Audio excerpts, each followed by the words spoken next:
చివరి రోజు, చివరి మీటింగు. గత 2 దినాలు చక్కగా దేవుడు అద్భుతంగా, ఆశ్చర్యకరంగా ఈ సభలను ముగించాడు. ఈ 3వ దినాన నేను కొద్ది సమయం దేవుని వాక్యాన్ని అందిస్తాను. రేపటి దినం నుంచి మీరు ఇక్కడికి వచ్చినా సరే ఈ మీటింగ్స్ ఉంటాయమ్మా? ఉండవు, ఓకేనా? కాబట్టి ఈరోజు కొద్దిగా దేవుని వాక్యాన్ని విందాం. నేను ఇక్కడికి రావడం, మీ మధ్యలో ఉండడం అదంతో సంతోషకరం. దేవుడు ఇచ్చిన అవకాశాన్ని బట్టి ఎంతగానో నేను ప్రభుని స్తుతిస్తుంటున్నాను. సరే, మనం ఆలస్యం చేయకుండా మనము వాక్య ధ్యానంలోనికి వెళ్దాం. మొదటి రోజు నా వాక్యం వర్తమానం విన్న వాళ్ళు ఎంతమంది ఉన్నారు? చేతులు ఎత్తండి. అందరూ వచ్చారు, ఎవరో ఒక 3-4 తప్ప అందరూ వచ్చారు.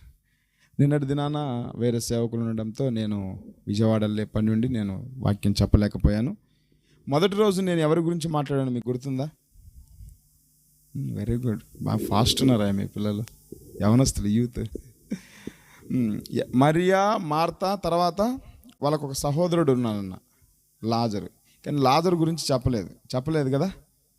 మరియా, మార్తల గురించి చెప్పాను, 2 అక్క చెల్లెల గురించి. ఈ తమ్ముని గురించి లేదంటే ఆ అన్న గురించి అతను ఆ టైంలో ఊర్లో లేనట్టున్నాడు, అందుకే అతని ప్రస్తావన అక్కడ లేదు కాబట్టి చెప్పలేదు, ఓకేనా? అయితే ఈరోజు ఆ మిస్ అయిపోయిన తమ్ముని గురించి మాట్లాడదాం, ఓకేనా? ఎవరి గురించి చెప్పండి? లాజరు. ఎవరు చెప్పండి?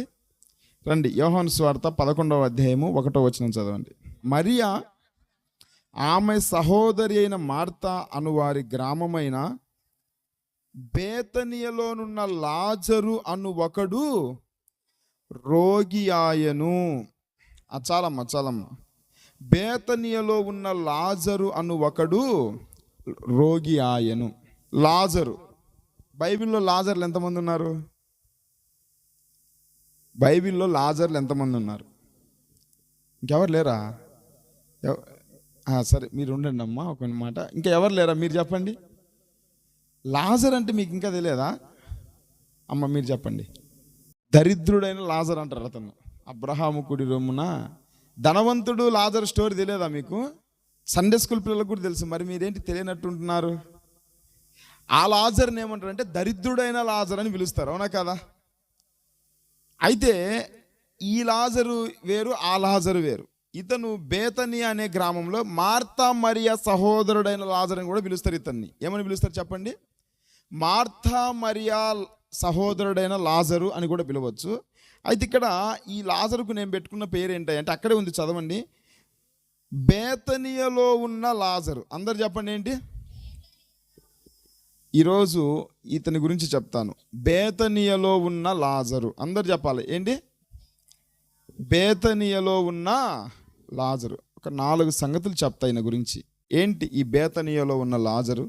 ఒక 4 మాటలు చెప్పి క్లుప్తంగా నా వాక్యాన్ని ముగిస్తా. నా తర్వాత మరొక సేవకులు మీతో మాట్లాడతారు, ఓకే? ముందుగా ఈ లాజరు గురించి సింపుల్గా చెప్పాలంటే మీ అందరికీ తెలుసు. ఈ లాజరు యొక్క విషయం గుర్తొస్తే మనకు మొట్టమొదట ఏ సంగతిని గుర్తొస్తే చెప్పండి? అతను చనిపోయి పాతిపెట్టబడ్డాడు, 4 దినాలు సమాధిలో ఉన్నాడు. యేసు ప్రభువారు 4 రోజుల తర్వాత అక్కడికి వెళ్ళాడు. వెళ్ళిన వెంటనే ఆ ఇల్లంతా ఏడుస్తూ ఉన్నారు. ముఖ్యంగా 2 అక్క చెల్లెలు ఎంతో విలపిస్తూ ఉన్నారు, అయ్యో మాకున్న ఒకగానొక తమ్ముడు పోయాడే అని. అక్కడ ఉన్న వాళ్ళందరూ అనుకుంటా ఉన్నారు, యేసు ప్రభు రాగానే ఎలా ప్రేమించాడో చూడండి, వచ్చినప్పుడల్లా ముప్పోట్ల వాళ్ళ ఇంట్లో పడి తింటా ఉన్నాడు, ఇప్పుడు మాత్రం చచ్చిపోయి నాకు వచ్చాడు, చూడ్డానికి కూడా రాలేదు అది అని అనుకుంటారా లేదా? అలానే చూశారు ఆయన్ను. అక్కడ రాయబడి ఉంటుంది ఆ మాట, అతన్ని ఎలా ప్రేమించాడో చూడండి అని. ఎందుకంటే యేసు ప్రభు వారి యొక్క అలవాటు ఏంటంటే పదే ఆ ప్రాంతానికి వెళ్ళినప్పుడు, మొన్న కూడా చెప్పాను, ఆయన ఎక్కడికి వెళ్ళేవాడు ఎక్కువగా? మార్తా మరియా వాళ్ళ ఇంటికి వెళ్ళాడు. అప్పటికే వాళ్ళు ఆయనకు వర్తమానం కూడా పంపించారు, మా సహోదరుడు రోగి అయి ఉన్నాడు, నీవు ప్రేమించిన లాజరు రోగి అయి ఉన్నాడని. అయినా సరే వెళ్ళాడు ఆయన. 2 దినాలు ఆగి, అంటే మొత్తం 4 దినాల తర్వాత అక్కడికి వెళ్ళాడు. అందుకే అందరూ ఆశ్చర్యంగా చూశారు. కొంతమంది యేసు ప్రభుని అసూయతో చూస్తూ ఉన్నారు. అప్పుడు యేసు ప్రభు ఏం చేశారు? ఎక్కడ పెట్టారు ఆయన సమాధిని అని చెప్పి ఆయన అడిగారు. సరే, మీరు ఆ సమాధి బండను, ఆ రాయిని తొలగించమని చెప్పారు. తొలగించమన్నప్పుడు వాళ్ళు ఏమన్నారు? ప్రభువా, అతను చనిపోయి 4 దినాలైంది, ఆ శవము కంపు కొట్టిద్దేమో అని అన్నారు. ఏం కాదు, నేను చెప్పినట్లు మీరు చేయమన్నారు, అవునా కదా? విశ్వాసం ఉంచుడి, చనిపోయినను బ్రతుకుతాడు అంటే వాళ్ళు అనుకున్నారు పునరుద్ధానం ఉంది, అందరూ బ్రతుకుతారులే అని అనుకున్నారు. కాదు, నా యందు విశ్వాసం ఉంచువాడు చనిపోయినను బ్రతుకును అని చెప్తాడు. మొత్తం మీద ఆ రాయి తొలగించగానే లాజరు అని యేసు ప్రభు పిలవగానే కట్లు కట్టబడిన వానిగా అలానే బయటకు వచ్చినట్టుగా మనం చూస్తాం. ప్రియ దేవుని బిడ్డలారా, అప్పుడు అందరూ ఆశ్చర్యపడిపోతారు. ఆ విధంగా లాజరు మరణం ద్వారా అనేకులు యేసు ప్రభువును కూడా అంగీకరించారు. ఇది క్లుప్తంగా చెప్తున్నాడు, ఇది మీరు చదవండి, ఆ 11వ అధ్యాయం అంతా ఉంటుంది. ఇంకా చెప్పాలంటే ఆ తర్వాత అక్కడున్న చాలామందికి లాజరు మీద కూడా కోపం వచ్చింది. ఎందుకంటే చాలామంది అప్పటికే యేసు ప్రభు మీద శత్రువులు చాలామంది ఉన్నారు, ఎలాగైనా సరే అణిచివేద్దామని అనుకున్నారు. కానీ ఈ లాజరు మరణించి మరలా ఆయన బ్రతికించడంతో లాజరును బట్టి చాలామంది ప్రభుని అంగీకరిస్తూ ఉన్నారు. కాబట్టి ఆ శత్రువులు ఏం చేశారంటే లాజరును కూడా చంపాలనుకున్నారు. ఏమనుకున్నారు చెప్పండి? లాజరును కూడా చంపాలనుకున్నారు. ఆ మరుసటి రోజున మనం గమనిస్తే కొద్ది రోజుల తర్వాత యేసు ప్రభుతో పాటు ఆ లాజరు ఎక్కడ ఉన్నాడు చెప్పండి? ఆయనతో పాటు భోజనమునకు కూడా కూర్చున్న వాళ్ళు ఒకనిగా మనం చూస్తూ ఉంటాం. ప్రియ దేవుని బిడ్డలారా, ఇది క్లుప్తంగా లాజరును గురించి అక్కడ రాయబడిన మాట. సరే, ఏదేమైనా నేను క్లుప్తంగా కొన్ని మాటలు వివరిస్తా. మీరందరూ ఈరోజు మన ధ్యానం ఏంటి అంటే బేతనియలో ఉన్న లాజరు. అందరు చెప్పండి ఏంటి? బేతనియలో ఉన్న లాజరు. ఒక 4 మాటలు చెప్పి 4 సంగతులు చెప్పి నేను నా వాక్యాన్ని ముగిస్తా. మొదటి సంఘటన ఏంటయ్యా అంటే ఈ లాజరు గురించి 11వ అధ్యాయం 25వ వచనం చదవండి. యోహాను సువార్త 11:25. అందుకు యేసు, పునరుద్ధానమును జీవమును నేనే, నా యందు విశ్వాసముంచువాడు చనిపోయినను బ్రతుకును. చాలండి. నా యందు విశ్వాసముంచువాడు చనిపోయినను బ్రతుకును. ఇప్పుడు ఈ లాజరు గురించి, ఈ బేతనియలో ఉన్న లాజరు గురించిన మొదటి మాట ఏంటయ్యా అంటే ఇతను ఎలా బ్రతికింపబడ్డాడు? చనిపోయి బ్రతికించబడ్డాడు. అవునా కదా? అక్కడ స్పష్టంగా చెప్తున్నాడు యేసు ప్రభువు, నా యందు విశ్వాసం ఉంచువాడు చనిపోయినను బ్రతుకును. ఇతని గురించిన మొదటి మాట ఏంటయ్యా అంటే చనిపోయి బ్రతికినవాడు. అందరు చెప్పండి ఏంటి? చనిపోయి బ్రతికినవాడు. ఎంత గొప్ప మాట కదండి. ఉన్నారు ఎవరైనా ఇలాంటి వాళ్ళు భూమి మీద? ఎవరు లేరు. ఒకసారి చనిపోయిన వ్యక్తి బ్రతకడం అసాధ్యం. అందులో ఇతను చనిపోవడమే కాకుండా పాతి పెట్టబడి, ఇంకా ఇలా చెప్పవచ్చు, చనిపోయి పాతి పెట్టబడి లేపబడినవాడు. అవునా కదా? అక్కడ ఇంకా చనిపోయి బ్రతికినని యేసుప్రభు అన్నాడు, కానీ వాస్తవంగా ఇతని గురించి ఇలా కూడా చెప్పవచ్చు, చనిపోయి పాతి పెట్టబడి లేపబడినవాడు. ప్రపంచంలో ఎవరు లేరు, ఎక్కడ జరగలేదు ఇలాంటి సంగతులు. చనిపోయిన వ్యక్తి బ్రతకడం అంటే అది అసాధ్యం. ప్రియ దేవుని బిడ్డలారా, ఈ బేతనీయలో ఉన్న లాజరు ఎలాంటి లాజరు అయ్యా అంటే ఇతను చనిపోయి పాతి పెట్టబడి లేపబడినవాడు, బ్రతికించబడినవాడు. ఇది మనకేం చూపిస్తూ ఉంది అంటే ఈరోజు మనం కూడా ఈ లాజరు వలె మన జీవితాలు కూడా ఉండాలి. ఏంటి లాజరు వలె మన జీవితాలు ఉండాలా?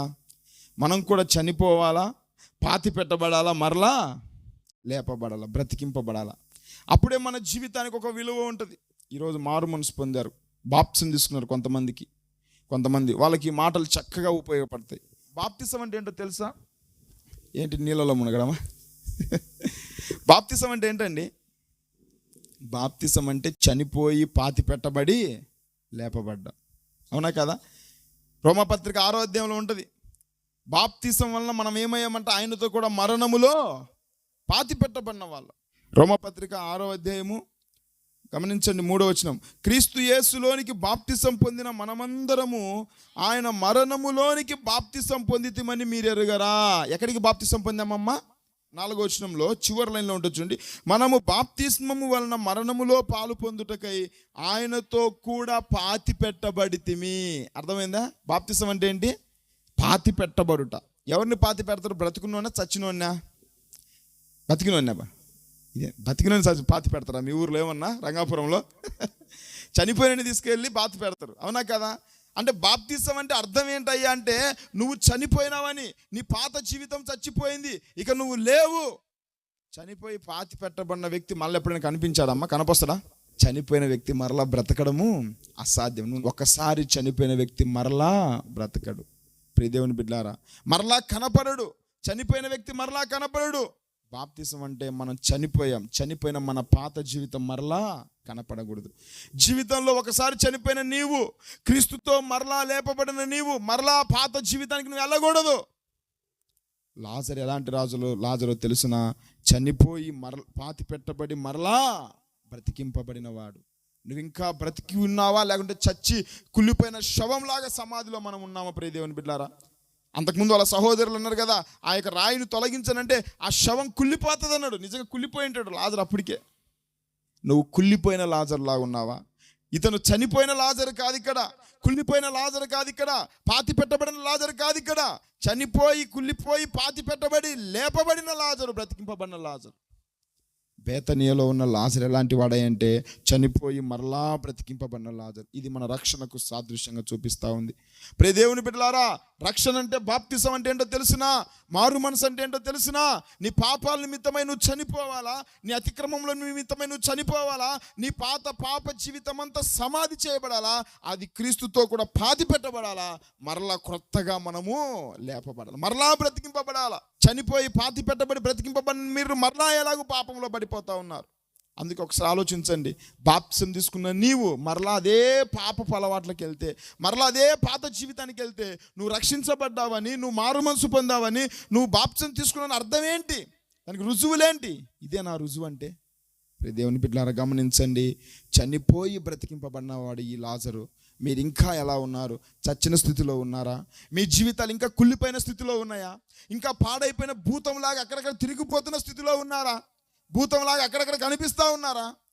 ఒకవేళ చనిపోయిన నీవు, క్రీస్తుతో కూడా పాతి పెట్టబడి బాప్తిసం తీసుకున్న నీవు మరలా అదే పాపంలోకి ఇది వెళ్తే నిన్నేమంటారు చెప్పండి? భూతం అంటారు, అవునా కదా? చనిపోయిన మీ వాళ్ళు మరలా లేపబడి కనపొస్తే ఒకవేళ ఏమంటారు చెప్పండి? భూతం అంటారు. మీరు భూతాలు కాదు, క్రొత్త జీవితం రావాలా, నూతన బలము కావాలా ప్రియ దేవుని బిడ్డలారా. కాబట్టి ఈ లాజరు చనిపోయి భూతంలాగా తిరుగుతున్న లాజరు కాదు, శవమై మనుషులను భయపెడుతున్న లాజరు కాదు, క్రీస్తుతో కూడా క్రీస్తు స్వరాన్ని విని లేచిన లాజరు. ఎవరి స్వరాన్ని విన్నాడు ఈ లాజరు? యేసు ప్రభు పిలిచాడు, లాజరు బయటికి రా. క్రీస్తు స్వరాన్ని విని బయటికి వచ్చిన లాజరు. ఈరోజు పాపంలో ఉన్న నీవు చనిపోయి క్రీస్తుతో కూడా ఆయన స్వరం వింటే నువ్వు మరలా లేపబడతావు. కాబట్టి బాప్తిసం అంటే అర్థం ఏంటో తెలుసునా? చనిపోయిన నీవు పాతి పెట్టబడాలా, పాతి పెట్టబడిన నీవు మరలా లేపబడాలా. అదే నీకు క్రొత్త జీవితం వస్తుంది ప్రియ దేవుని బిడ్డ. ఒకసారి ఆలోచించు, నీ పాత జీవితం విషయం ఇంకా నువ్వు చనిపోయిన స్థితిలో ఉన్నావా, లేదంటే మరలా అదే పాపంలో పడి జీవిస్తూ ఉన్నావా? నీ పాపాల విషయమే చనిపోయావా, లేదంటే అదే పాపం మరలా చేస్తూ ఉన్నామా? మనం క్రొత్త జీవిగా మరలా బ్రతికింపబడ్డావా క్రీస్తుతో కూడా, లేదంటే చచ్చిన శవం లాగా ఉంటున్నామా? కాబట్టి బేతనీయలో ఉన్న లాజరు, ఎవరి లాజరు చెప్పండి? ఈ లాజరు గురించి మొదటి మాట ఏంటి? చనిపోయి బ్రతికినవాడు. ఈరోజు మనం కూడా బేతనీయలో ఉన్న లాజరు లాగా ఉండాలా. నువ్వు ఇంకా చచ్చిన స్థితిలో ఉన్నావా? ప్రకటన గ్రంథంలో ఒక మాట అంటారు కదా, జీవించుచున్నావన్న పేరు ఉన్నది కానీ నీవు మృతుడవే. పేరుకు మాత్రమే బ్రతికిన వాడవుగా, పేరుకు మాత్రమే ఒక మనిషిలాగా నువ్వు బ్రతుకుతున్నావు, కానీ నువ్వు చచ్చిన స్థితిలో ఉన్నావేమో. ఇంకా రెండో మాట ఏంటంటే ఈ లాజరు గురించి చూడండి. అక్కడ యోహాను సువార్త 12వ అధ్యాయం 2వ వచనం చదవండి. మార్త ఉపచారం చేశారు, లాజరు ఆయనతో కూడా భోజనముకునకు కూర్చున్న వారిలో ఒకడు. దేవునికి స్తోత్రం కలుగును గాక. అక్కడ గమనిస్తే లాజరు ఆయనతో కూడా భోజనమునకు కూర్చున్న వారిలో ఒకడు.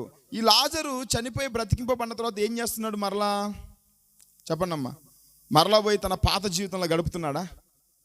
యేసు ప్రభువుని మర్చిపోయాడా? లేదంటే లోకంలో పడిపోయి మళ్ళీ తిరుగుతా ఉన్నాడు, అబ్బా నేను చచ్చిపోయినా కానీ మరలా నేను పునర్జన్మ ఇచ్చాడు రా, నాకు నేను అమరజీవిని రా అన్నట్టుగా లోకంలో పడిపోయి బ్రతుకుతున్నాడా? గుర్తించాడు తనను ఎవరైతే బ్రతికించాడో, తనను మరణం నుంచి ఏ దేవుడైతే రక్షించాడో, ఎవరైతే ఆయన నన్ను లేపాడో ఆయనను గుర్తించి ఎవరితో కూర్చున్నాడంట భోజనానికి? ఆ యేసు ప్రభుతో కూర్చున్నాడు.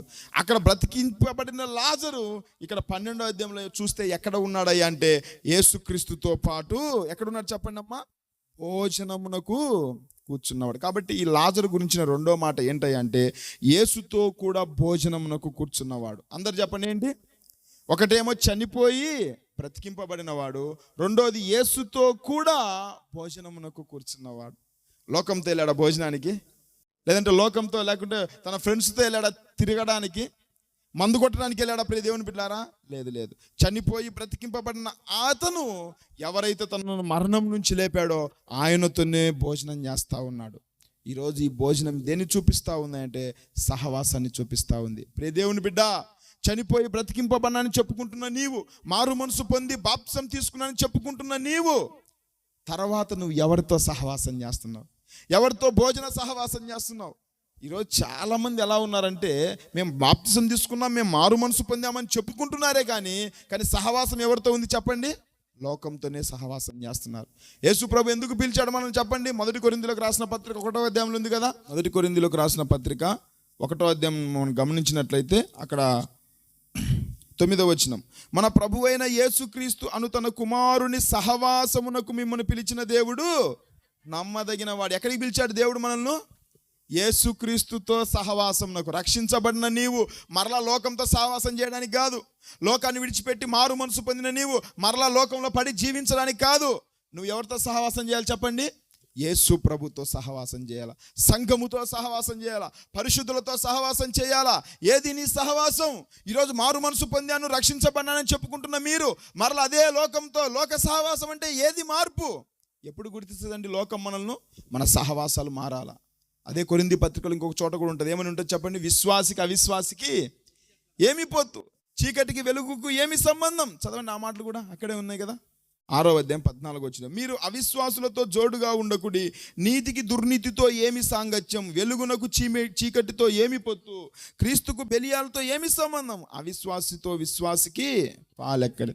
పేరుకేమో విశ్వాసిని చెప్పుకుంటున్నావు, పేరుకేమో సంకల బైబిల్ పెట్టుకొని నువ్వు వస్తూ ఉంటున్నావు, పేరుకేమో మారు మనసు పొందానన్నావు, బాప్సం తీసుకుంటా అంటున్నావు. పొద్దున్న లేస్తే చూస్తే ముసలమ్మ ముచ్చట్లు పెట్టి లోక సహవాసం. నీ సహవాసం మారకపోతే నువ్వు విశ్వాస లిస్టులోనికి రావు. నీది సరైన బాప్తిసం కాదు, సరైన మారు మనసే కాదు. చనిపోయి బ్రతికి పాతి పెట్టబడి లేపబడిన ఈ లాజరు మరలా లోకంతో సహవాసం చేయలేదు, మరలా మృత్యుతో సహవాసం చేయలేదు. తనను ఎవరైతే మరణం నుంచి బ్రతికించాడో, తనను ఎవరైతే జీవంలోనికి నడిపించాడో ఆ ప్రభుతో సహవాసం చేస్తున్నారు. ఈరోజు నిన్ను బ్రతికించింది యేసు ప్రభువారు, నీ కొరకు ప్రాణం పెట్టింది యేసు ప్రభువారు, నీ కొరకు రక్తం కార్చింది యేసు ప్రభువారు. చనిపోయిన నిన్ను, పాపములతో అపరాధములతో చచ్చిపోయిన నిన్ను మరలా తన రక్తముతో కడిగి లేపి నిన్ను బ్రతికించింది యేసుక్రీస్తు వారు. మరి ఆయనతో సహవాసం చేయకుండా ఇంకా ఈ లోక సహవాసాలు ఏంటి? ఇంకా చీకటితో సహవాసం ఏంటి?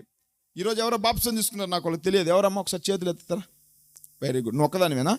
వెరీ గుడ్, చాలా మంచిది. యవన ప్రాయంలో దేవుడు నిన్ను రక్షించుకున్నాడు. దేవునికి స్తోత్రం కలుగును గాక. నీ పేరు అంకిత. ఇప్పుడు నువ్వు బాప్సం తీసుకున్నావంటే ఇక నుంచి ఏం మారాలి? ఫస్ట్ ఆఫ్ ఆల్ నీ సహవాసం మారాలి, నీ ఫ్రెండ్షిప్ మారాలి. మరలా చెప్తున్నాను, ఏం మొహమాటం ఏం లేదు. అంటే వాళ్ళతో మాట్లాడొద్దని నేను చెప్పను, వాళ్ళని పలకరించొద్దని నేను చెప్పను. సహవాసం అంటే వాళ్ళతో అంతకుముందు ప్రవర్తిస్తున్న విధానం మారిపోవాలట.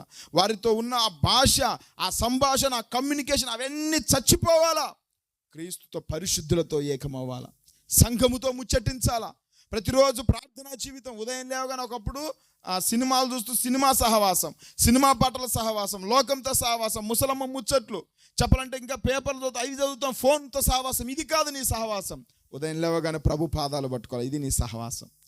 ఉదయం లేవగానే క్రీస్తును అంగీకరించి క్రీస్తును పోలి నడుచుకోవాలి, ఇది నీ సహవాసం. దేవుని బిడ్డలారా, రక్షించబన్నామని చెప్పుకుంటున్న నీవు, నీ సహవాసం ఎవరితో ఉంది? లోకముతో ఉందా? ఇంకా అంతకుముందు గతంలో ఉన్న ఆ మనుషులతో సహవాసం చేస్తున్నావా? యేసుక్రీస్తుతో సహవాసం చేస్తున్నావా? ఇంకా పాపముతో సహవాసం చేస్తున్నావా? లాజరు ఎవరితో సహవాసం చేస్తున్నారు చెప్పండి? భోజనంకు కూర్చున్నాం అంటే భోజనం అనేది సహవాసానికి సాదృశ్యం. తనని ఎవరైతే బ్రతికించాడో, తనని ఎవరైతే రక్షించాడో ఆయనతో సహవాసం చేస్తున్నాడు. ఈరోజు నిన్ను రక్షించింది ఎవరు? యేసుక్రీస్తు ప్రభువారు. కాబట్టి నువ్వు ఇక నుంచి నీ సహవాసం సంఘముతో ఉండాలి, పరిశుద్ధులతో, సేవకులతో, యేసు ప్రభుతో. ప్రతిరోజు ప్రార్థన, వాక్యం. గుర్తుపెట్టుకోండి, ఒక రక్షించబడిన విశ్వాసులారా, ఇక్కడ ఎంతమంది మారు మనసు పొంది బాప్సం తీసుకున్నారో, మీరు నిజమైన విశ్వాసులైతే ప్రతిరోజు ప్రార్థన, వాక్యం, ఈ రెండే దేవునితో సహవాసం. ఇవి కాకుండా ఇంకేమైనా ఉన్నాయా? నువ్వు ఎన్ని రోజులు చర్చికి వచ్చినా, ఎంత పెద్ద మీటింగ్లకు వెళ్ళినా, ఎన్ని చేసినా సరే వ్యక్తిగతంగా నువ్వు ప్రభుతో సహవాసం చేయకుంటే నీది సరైన సహవాసం కాదు, నువ్వు క్రీస్తుతో లేవని అర్థం. ఆలోచించండి ఒకసారి. మీరు మారు మనసు పొంది మేము పరలోకం పోతాం, మేము బాప్తిసం తీసుకున్నాం, నీళ్ళలో మునిగాం, మేము అక్కడికి వెళ్ళిపోతామని మీరు అనుకుంటున్నావేమో. మీ సహవాసం ఎవరితో ఉందో ఒకసారి పరీక్షించుకోండి. మీరు ఎవరితో మాట్లాడుతున్నారు, ఎవరితో సంభాషిస్తున్నారు ఒకసారి ఆలోచించుకోండి. ప్రియ దేవుని బిడ్డలారా, మీ సహవాసం సరిగా లేకపోతే మీరు ప్రభుని ఇంకా పూర్తిగా అంగీకరించలేదని అర్థం. కాబట్టి ఈ లాజరుని గురించిన మాట, రెండో సంఘటన ఏంటయ్యా అంటే, యేసుతో కూడా భోజనమునకు కూర్చున్నవాడు. ఈరోజు మీరు ఎవరితో భోజనానికి కూర్చుంటున్నారు? ఎవరితో సహవాసం చేస్తూ ఉంటున్నారు? ఒకసారి పరీక్షించుకోండి. తర్వాత ఈ బేతనియలో ఉన్న లాజరుని గురించిన మరొక మాట, యోహాను సువార్త 12:10 చదవండి. అతనిని బట్టి యూదులలో అనేకులు తమ వారిని విడిచి యేసునందు విశ్వాసం ఉంచిరి. దేవునికి స్తోత్రం కలుగును గాక. హల్లెలూయా. ఎంత మంచి మాట అమ్మా. తర్వాత బ్రతికింపబడిన తర్వాత అంట చాలామంది ఎవరు యందు విశ్వాసం ఉంచారంట? యేసునందు. ఎవరిని బట్టి? లాజరును బట్టి. ఇక ప్రభువును చూడటంలే, ఆ ప్రభువు లేపిన లాజరును చూశారు. నిజమేనా ఇది? లాజరులో ఇంత మార్పు వచ్చిందా? లాజరులో ఏంటి, నిజంగా చనిపోయాడు కదా, మేము 4 రోజులు సమాధిలో మేమే కదా అతను పెట్టింది. ఆశ్చర్యపోయారు. అక్కడ రాయబడిన మాట గమనించండి. తమ వారిని విడిచి, వాళ్ళు ఏం చేశారంట? తమ వారిని విడిచి యేసునందు విశ్వాసం ఉంచారు. ఎందుకయ్యా అంటే, ఇప్పుడు లాజరు చనిపోయి 4 రోజులు సమాధిలో ఉన్నారనుకోండి, ఆ ఊరంతా తెలిసింటదా లేదా? మనం ఎప్పుడు పోకపోయినా కానీ మనిషి చచ్చిపోయినప్పుడు ఖచ్చితంగా వెళ్తామా లేదమ్మా? ఊరంతా అక్కడికి వెళ్ళింటారు, ఖచ్చితంగా లాజరును చూసింటారా లేదా? అంటే సమాధి చేయడం చూశారు, ఆ సమాధికి అవన్నీ కార్యక్రమాలు చేయడం చూశారు, పాతి పెట్టబడ్డం చూశారు. చెప్పాలంటే మన భాషలో మనం ఏం చేస్తామమ్మా, చనిపోయిన వ్యక్తికి దినాలు కూడా చేస్తారు మన వాళ్ళు కొంతమంది, ఇంకా లోకాచారాలు, అవునా కదా?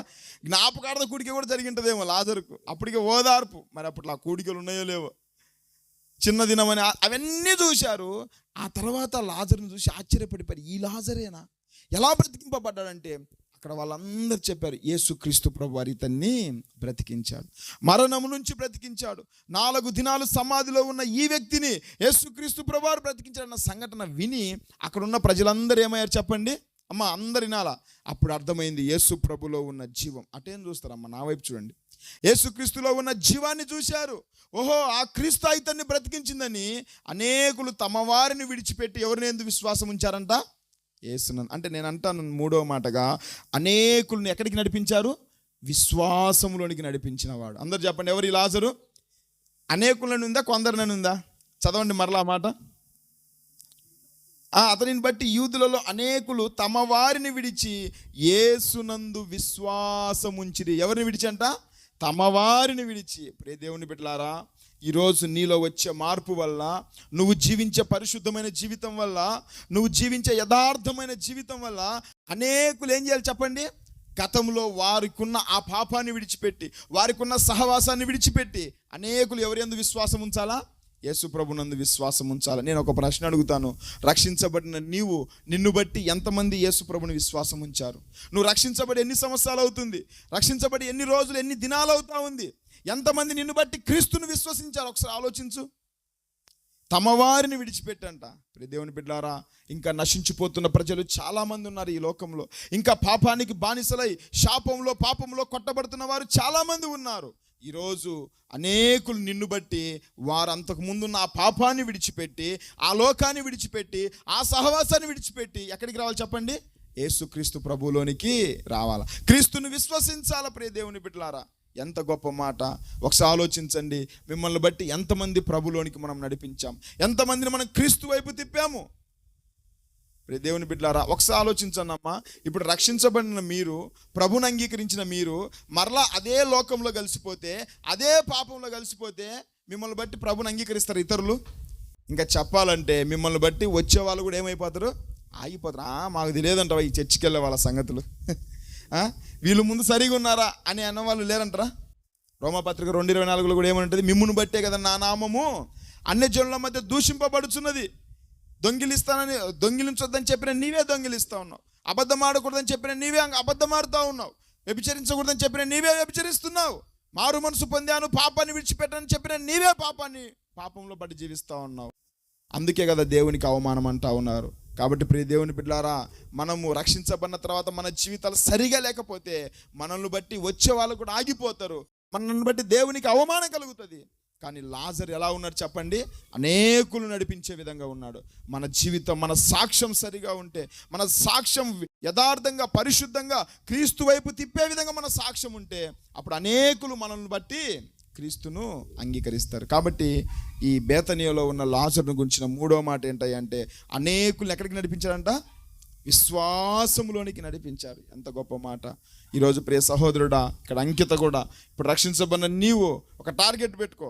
తర్వాత ఎంతమందిని సంఘానికి నడిపిస్తున్నావు, ఎంతమందిని క్రీస్తునిలోనికి నడిపిస్తున్నావు, ఎంతమంది నిన్ను చూచి, నీ సాక్ష్యాన్ని చూసి, నీ యొక్క యథార్థమైన నీ పరిశుద్ధమైన జీవితాన్ని చూసి ఎంతమంది సంఘంలో చేర్చబడుతున్నారు, యేసు ప్రభువును సొంత రక్షకుని అంగీకరిస్తూ ఉన్నారు. లేదా నిన్ను బట్టి ఇంకా అవమాన పాలైపోతున్నారా, వెనకబడిపోతా ఉన్నారా? ఒకసారి ఆలోచించండి. చివరి మాట చెప్పి నేను ముగిస్తాను. చూడండి 11వ వచనం, అక్కడే యోహాను సువార్త 12వ అధ్యాయం 11వ వచనం.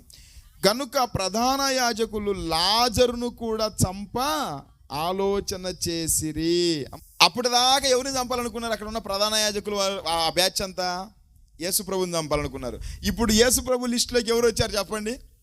లాజరు వచ్చాడు. వాళ్ళందరికీ తెలుసు ఈ ప్రధాన యాజకులు వీళ్ళందరూ యేసు ప్రభుకి శత్రువులేని. యేసు ప్రభు వెంట ఉంటే వాళ్ళకు కూడా పనిష్మెంట్ వస్తుంది, శిక్ష వస్తుంది అన్న సంగతి తెలుసు. ఇప్పుడు శిష్యులు ఎందుకు పారిపోయారమ్మా గెత్సెమనే తోటలో? అమ్మ మమ్మల్ని కూడా పట్టుకొని వెళ్తారేమో, మాకు కూడా ఏదైనా శిక్ష వేస్తారేమో అన్న విషయం తెలిసే కదా పారిపోయింది. ఇప్పుడు లాజరుకు తెలుసా తెలియదా? యేసు ప్రభుతో ఉంటే నన్ను కూడా ఏదో ఒక పనిష్మెంట్ ఇస్తారు, శిక్షిస్తారన్న సంగతి తెలుసు. తెలియడమే కాదు, చివరికి అక్కడ లాజర్ను కూడా వాళ్ళందరూ ఏమయ్యారు చెప్పండి? చంపడానికి ఆలోచన చేశారు. నేను అంటాను ఇక్కడ, అయ్యో వీళ్ళు నన్ను చంపడానికి సిద్ధమయ్యారే, ప్లాన్ చేశారే, ఇక నేను ఎందుకు యేసు ప్రభుతో ఉండాలా? ఎలాగో నన్ను బ్రతికించాడు కదా, ఇక చాలే అని చెప్పేసి మళ్ళీ లోకంలోకి వెళ్ళిపోయాడా? అమ్మ చెప్పండి అమ్మ. అంటే ఇప్పుడు ఒకసారి ఆలోచించండి, యేసు ప్రభుతో లాజరు ఉంటే లాజర్కి ఏముంది చెప్పండి? వెరీ గుడ్, ఏముంది చెప్పండి? మరణం ఉన్నట్లా కదా.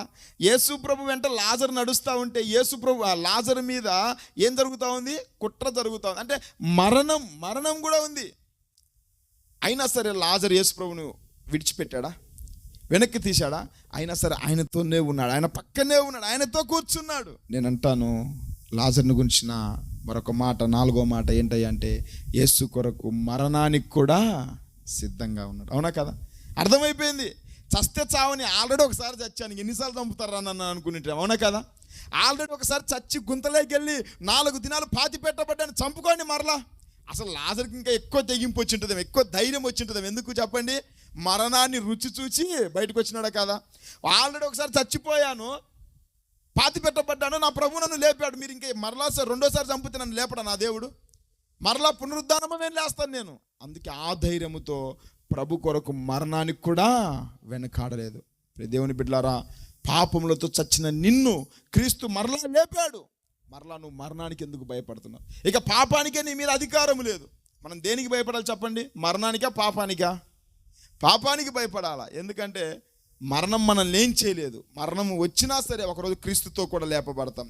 కానీ పాపం మనల్ని ఏమైనా చేయిస్తుంది, ఎక్కడికైనా తీసుకెళ్తుంది, నాశనానికి తీసుకెళ్తుంది, పాతాళానికి, నరకానికి తీసుకెళ్తుంది. పాపం చాలా భయంకరమైంది. దేవుని బిడ్డలారా, మరణానికి భయపడాల్సిన పని లేదు. క్రీస్తుని కలిగిన వాడు మరణానికి భయపడ్డు, వెనుకకు చూడడు, మరణానికి సిద్ధంగా ఉంటాడు.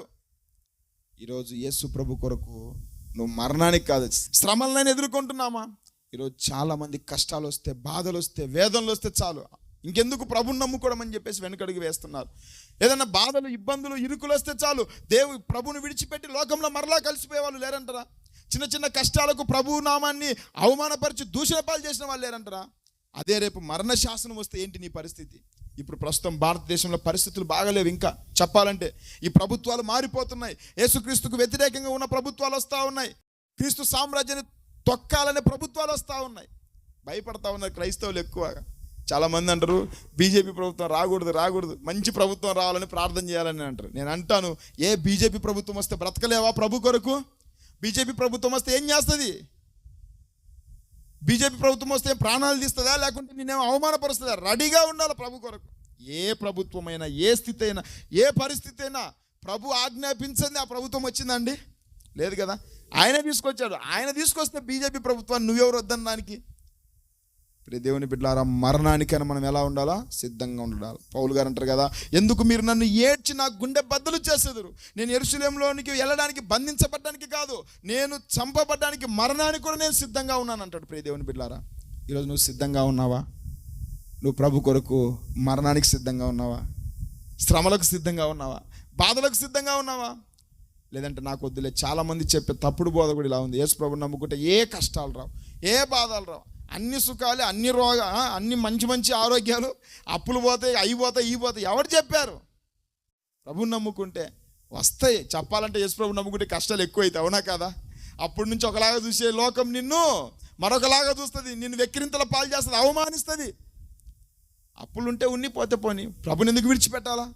దేవుని బిడ్డలారా, యేసు ప్రభుని నమ్ముకుంటే కష్టాలు రావచ్చు, తప్పేం లేదు. నేను అంటాను, ఆ కష్టాలు మనల్ని ఏమీ చేయలేవు. దేవునికి స్తోత్రం కలుగును గాక. అది గొప్ప సంగతి. మరి ఎందుకయ్యా ప్రభుని మేము విశ్వసించాలా? ఆయన నమ్ముకుంటే కష్టాలు వస్తాయంటున్నావు, బాధలు వస్తాయంటున్నావు, రోగాలు వస్తాయంటున్నావు, మరణం వస్తాయంటే రాని. ఆ కష్టాలు, ఆ శ్రమలు, ఆ బాధలు మనల్ని ఏమీ చేయలేవు. ప్రియ దేవుని బిడ్డలారా, అది ప్రభుని నమ్ముకున్న వాళ్ళకు ఉన్న విశ్వాసం.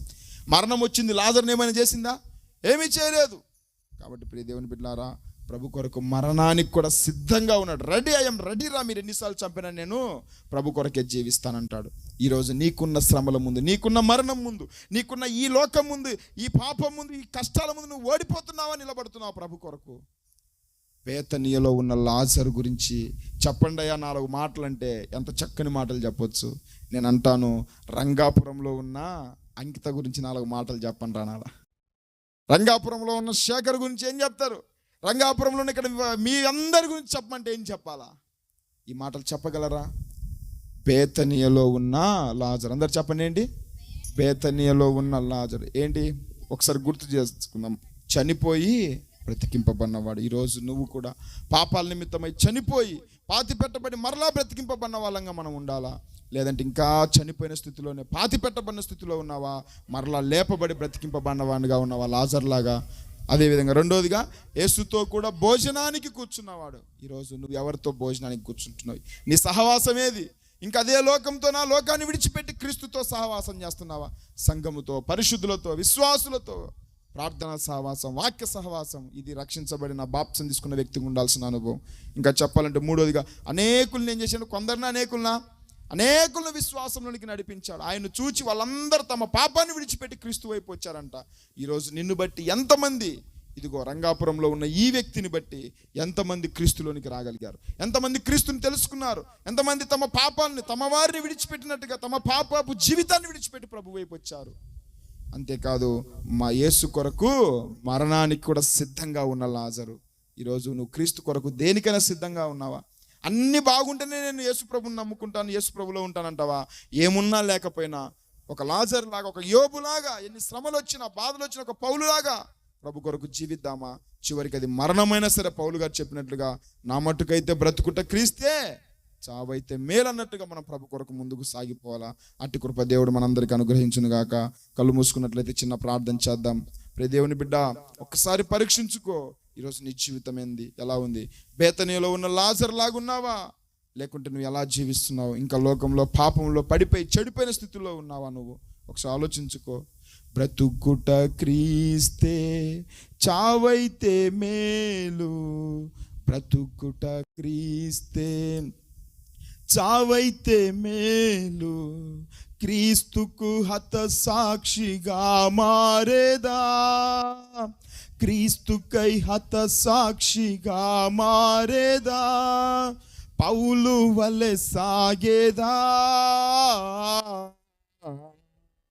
నే సాగేదా యేసునిలో నా జీవిత కాలమంతా, నే సాగేదా యేసునిలో నా జీవిత కాలమంతా. ప్రార్థన చేసుకుందాం విన్న వాక్యాన్ని బట్టి. కళ్ళు మూసుకొని ప్రార్థన చేసుకుందాం. మహాపరిశుద్ధుడైన మా పరమ తండ్రి, గొప్ప దేవుడా, సర్వశక్తిమంతుడా, సర్వాధికారము కలిగినటువంటి యేసయ్యా, ఇదిగో నాయనా, బేతానియాలో ఉన్నటువంటి లాజరును గూర్చి చక్కటి మాటలు నీ దాసుల్లో నుంచి మాతో మాట్లాడారు. చక్కటి వివరణ కలిగినటువంటి మాటలు తెలియచేశారయ్యా. నీ దాసుని ఇంకా బలమైన సాధనముగా, ఇష్టమైన పాత్రగా, పనికొచ్చిన పాత్రగా వాడుకోండి ప్రభువా.